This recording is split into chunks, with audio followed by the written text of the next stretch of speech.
So what you can do, you can continue to do reels, you can continue to do stories, continue to do posts with the picture and copy as Instagram loves and how the audience loves it.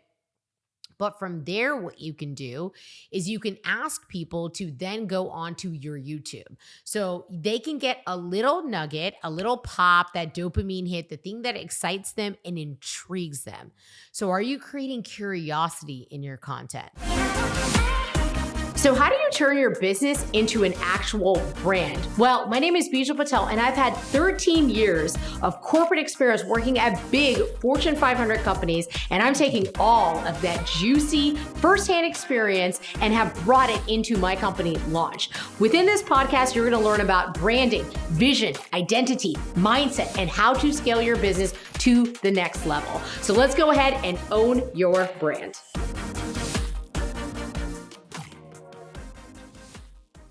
So Instagram and YouTube work really well together. Actually, right now, I would say Instagram is getting so much more reach than Facebook is. And up to date, Facebook has been my primary platform. And the reason I think Instagram is getting so much reach is because the content is more entertaining. I've been looking at my Facebook lately and I've been literally bored to death.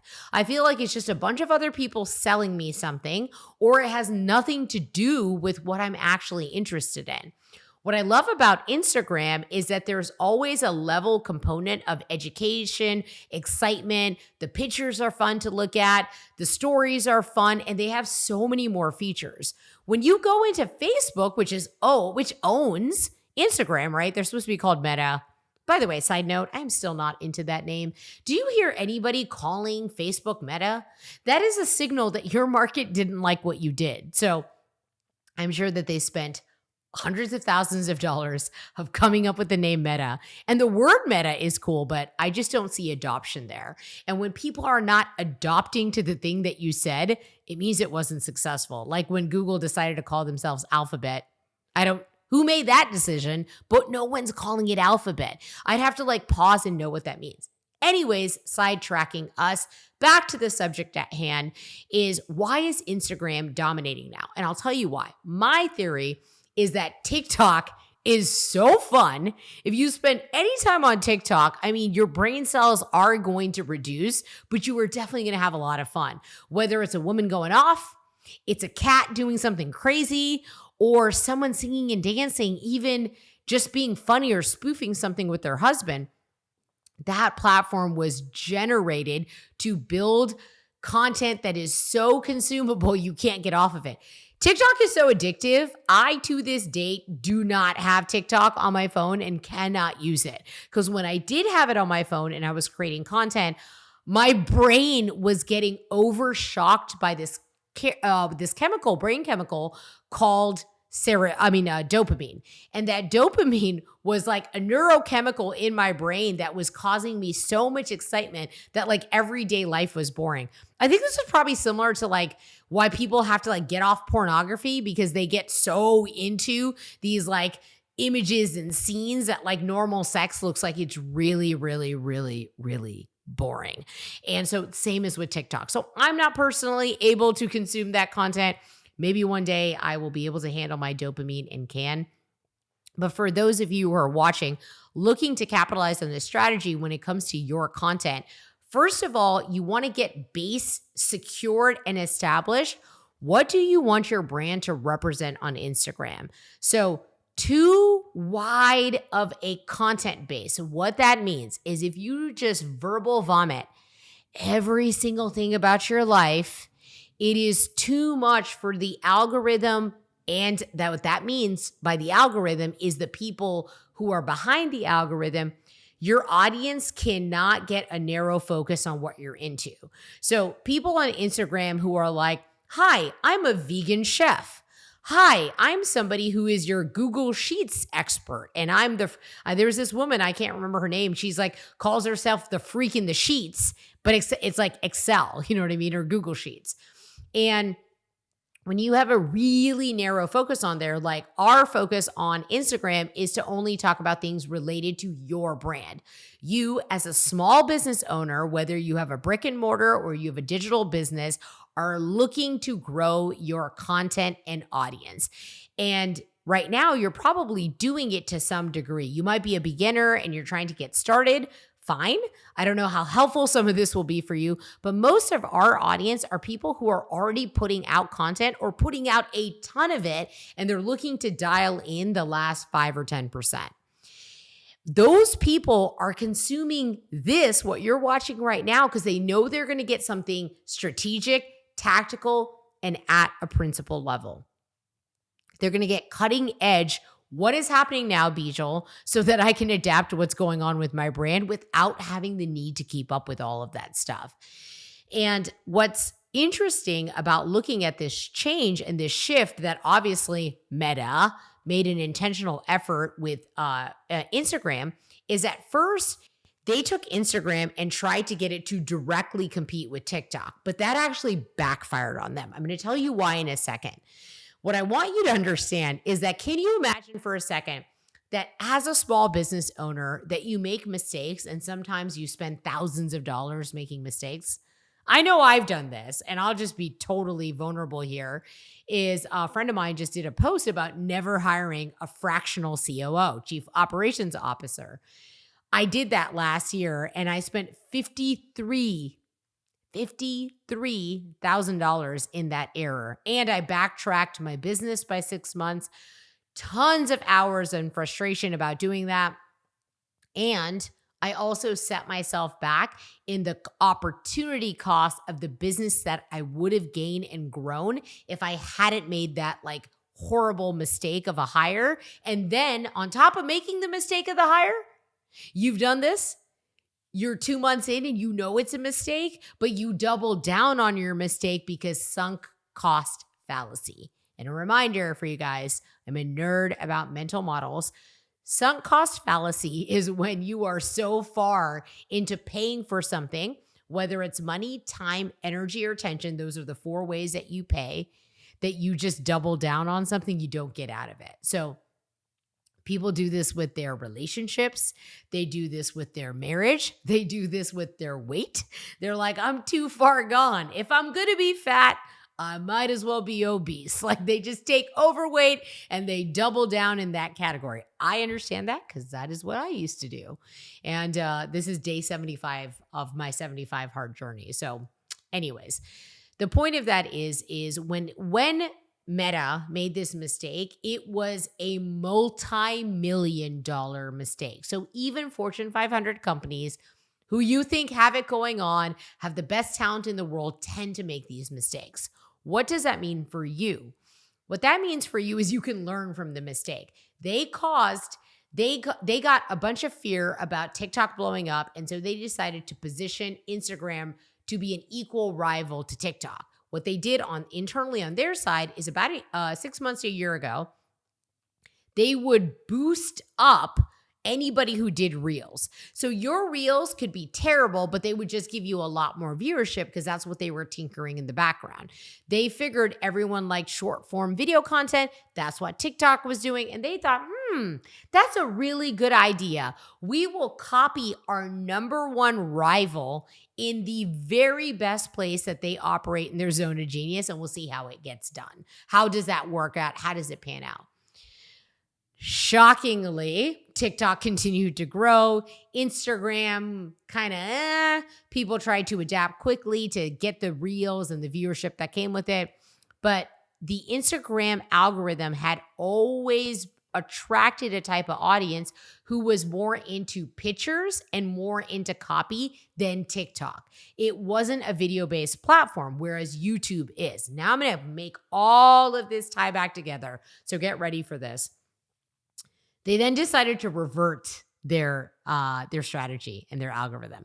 This is the coolest thing though. So shout out Instagram. I really respect you for this. They actually announced it.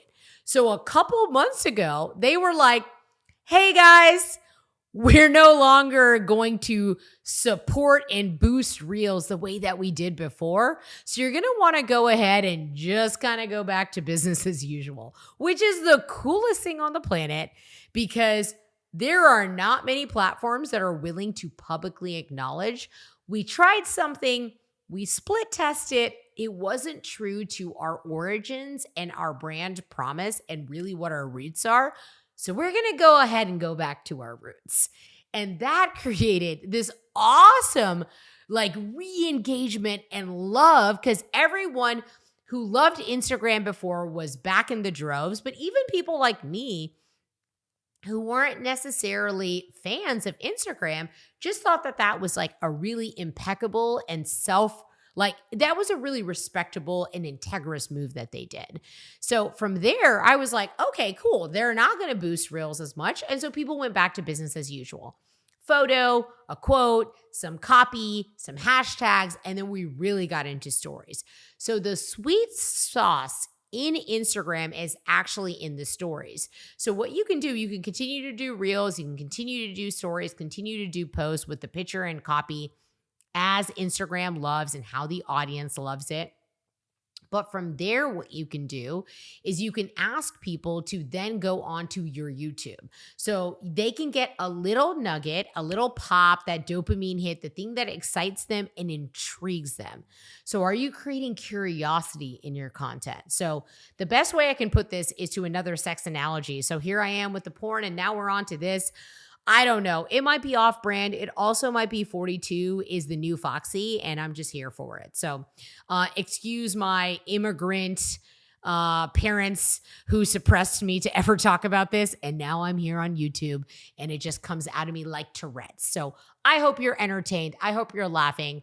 My goal in life is to make you laugh, and I will be a comedian one day. And so we're going to have fun while we learn how to do these things. So in the land of any type of content, you want more of a lingerie approach. And what a lingerie approach is that it creates intrigue and excitement and obviously a whole lot of emotions and feelings, but it still leaves something to be curious about and a little bit hidden so people want to know more.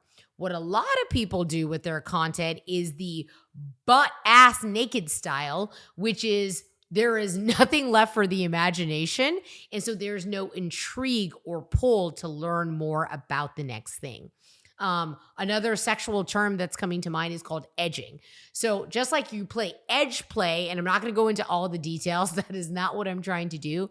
But if you are familiar with the term, you know what I'm talking about. If you're not, that might be something fun for you to explore after. But edging looks like keeping people on the edge of their seat, making them want to know what the next thing is.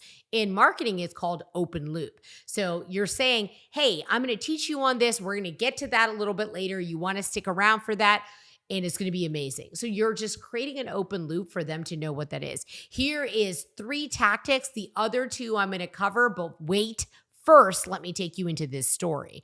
So that's what it looks like. And once you identify this open loop pattern that every master marketer on the planet says it without noticing it, you become incredibly magnetic and sticky. So what a sticky brand looks like is something that people constantly want to come back to. They constantly want to go back to. They don't even know why. They're just back there again.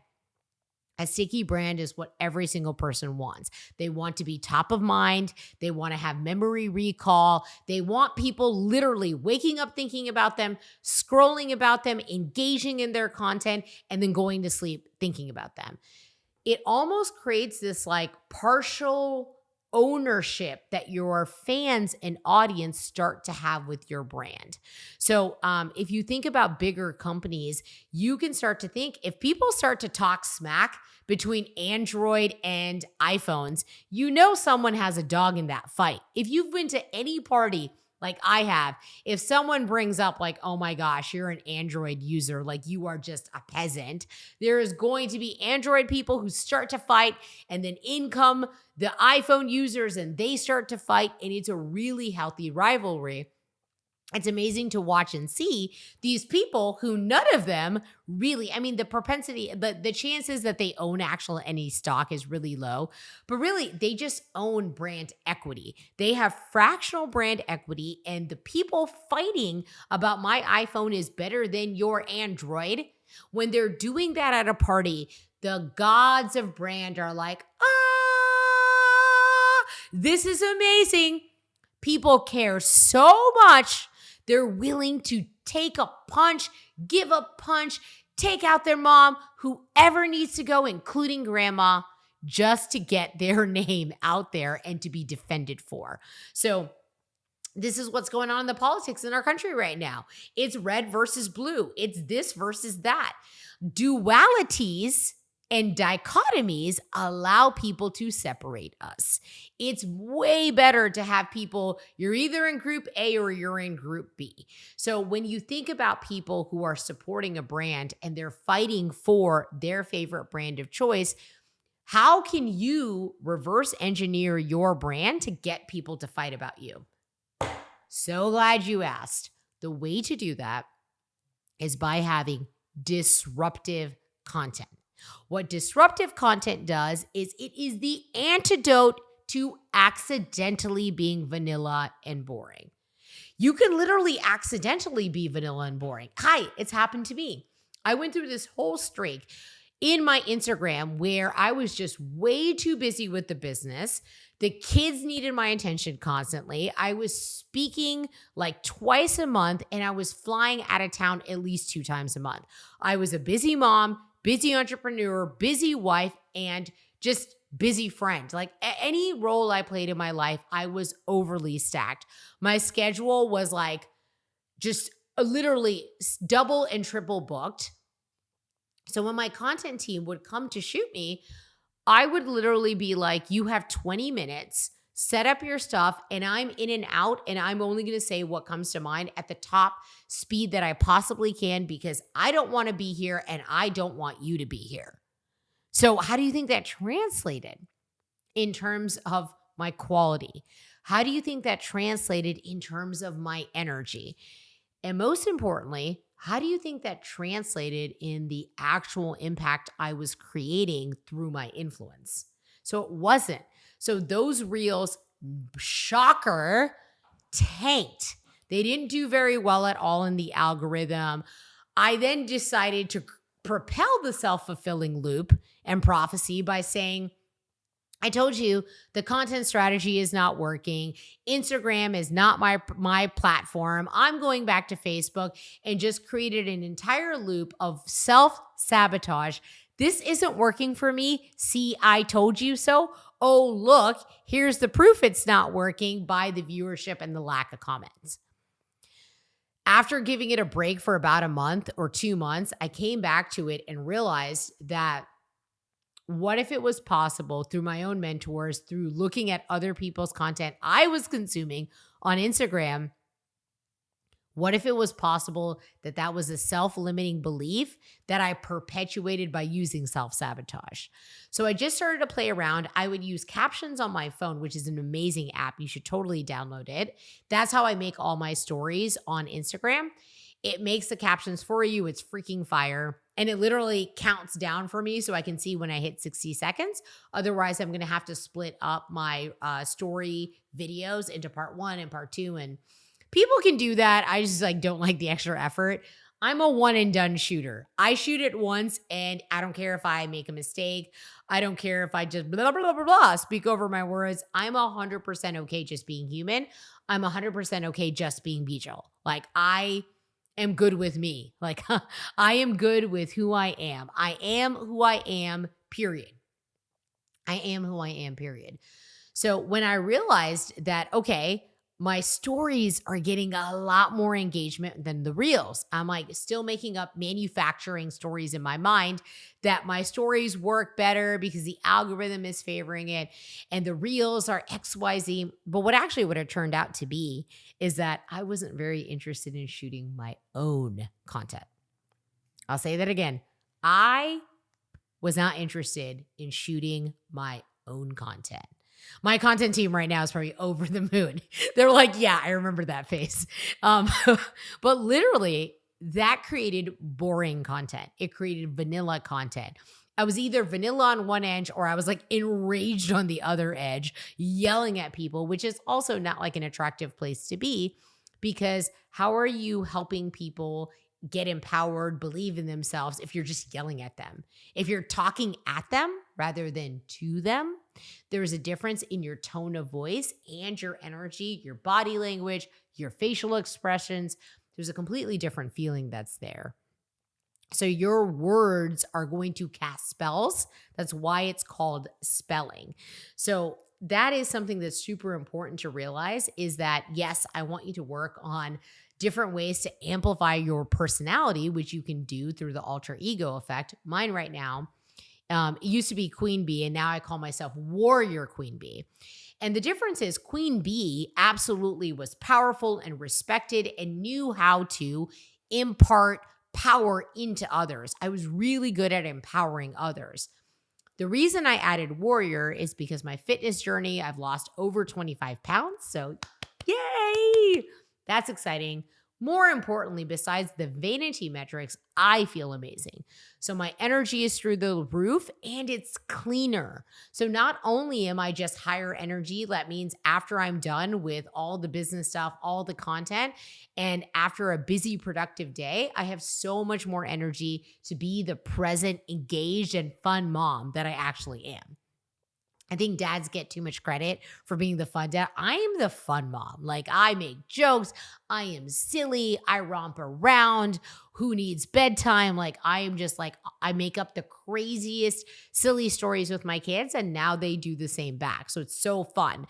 Like, our bedtime routines are literally like 20 and 30 minutes because, like, I can't get out the room. We're all hyped up, and it's like, it's just so much fun. It's like literal insanity in our house. So when I realized it is my energy behind this camera that sets off whether the content is engaging and entertaining, that broke me free of needing to be like a comedian, or which I'm going to be, but like, you don't want to have to be something. You want to be able to show up more genuinely. You want to be serious at times. And at times you may want to joke around and be fun and like be silly and or fuck around and just make jokes and act out like you would with your friends.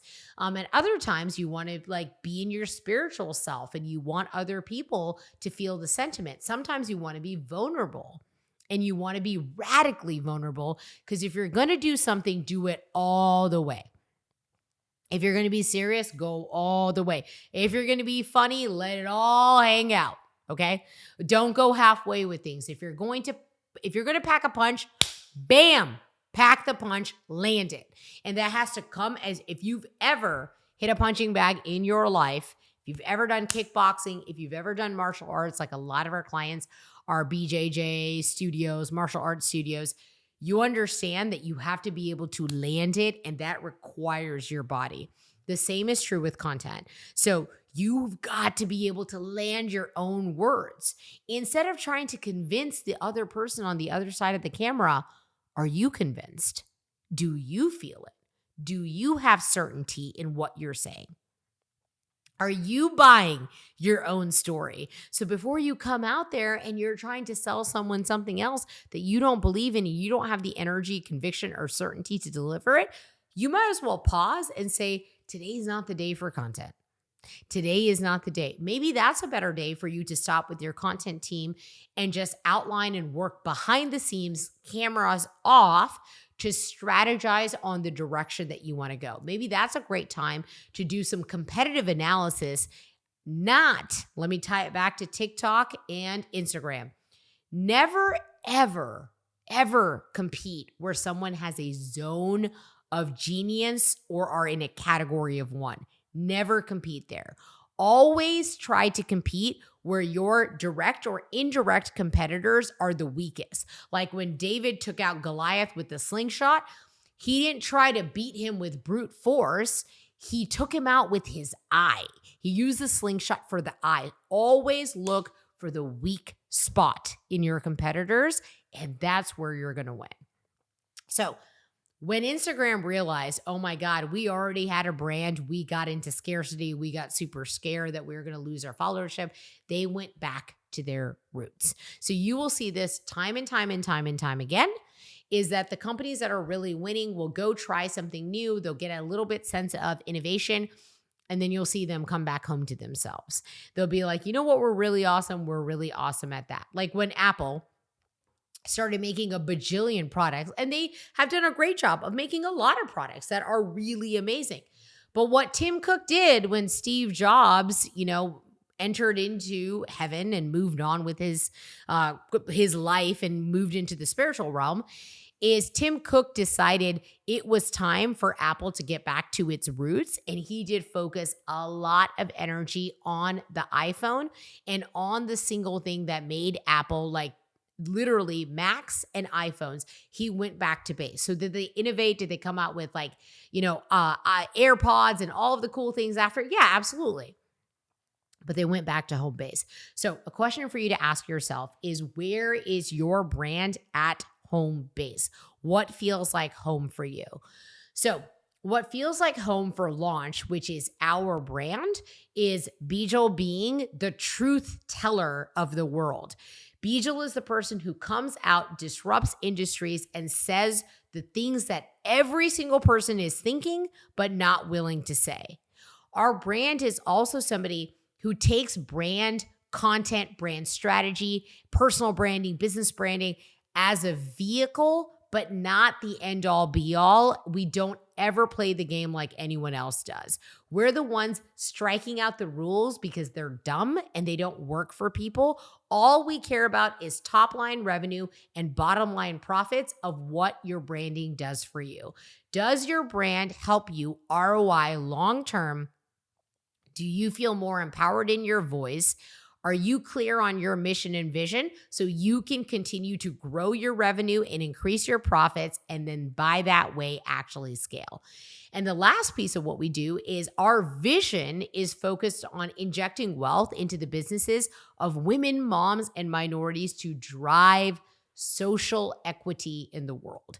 So at the end of the day, at the end of the why do you do the content? Why do you teach? Why do you train?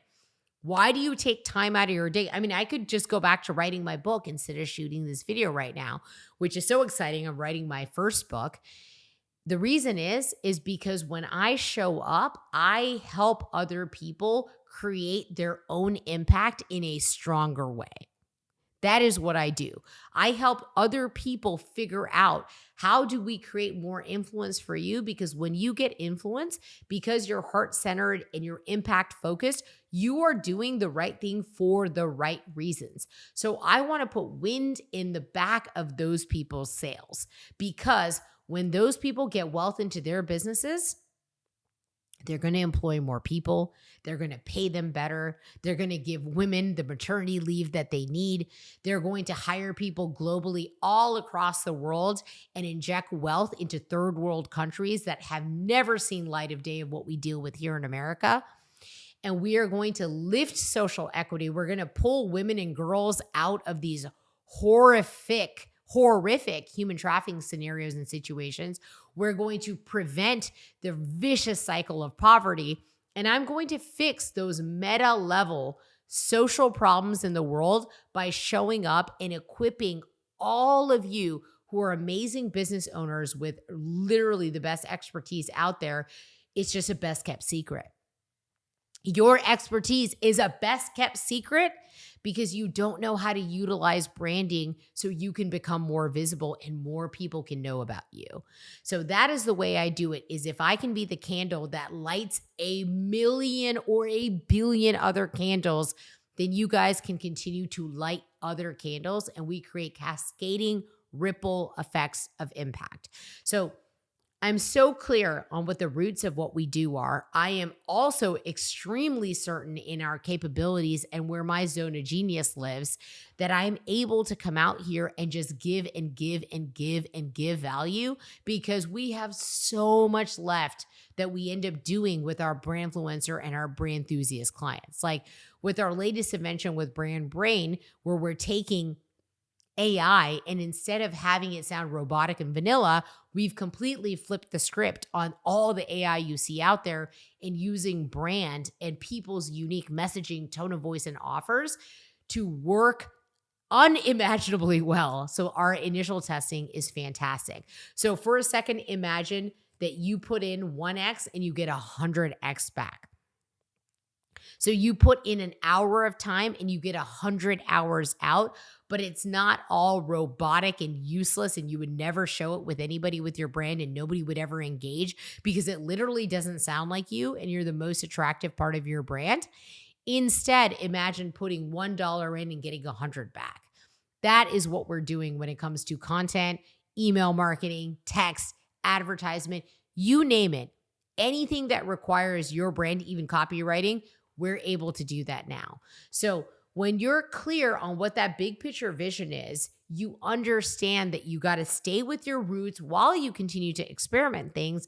But now the content has a much better focus and strategy. So tie it all back down is you can give little nuggets in your Instagram to create those enticing little appetizer bites so that people want to move on to the main course. So if you stayed with me this far, congratulations. You have learned a ton as it relates to brand strategy from the person and the perspective of someone who doesn't care about this industry. So you're getting it raw. We're breaking all the rules. And when you apply this in your content and brand, you're going to be amazed at the ROI you get from this. So hit subscribe. Leave me a comment if you have any questions. It is me that responds to all the comments. We're actually focusing on YouTube super hard for the rest of this year. I can't wait. I love the fact that YouTube is based in SEO because it's owned by Google. And guess who's responsible for making world-class websites?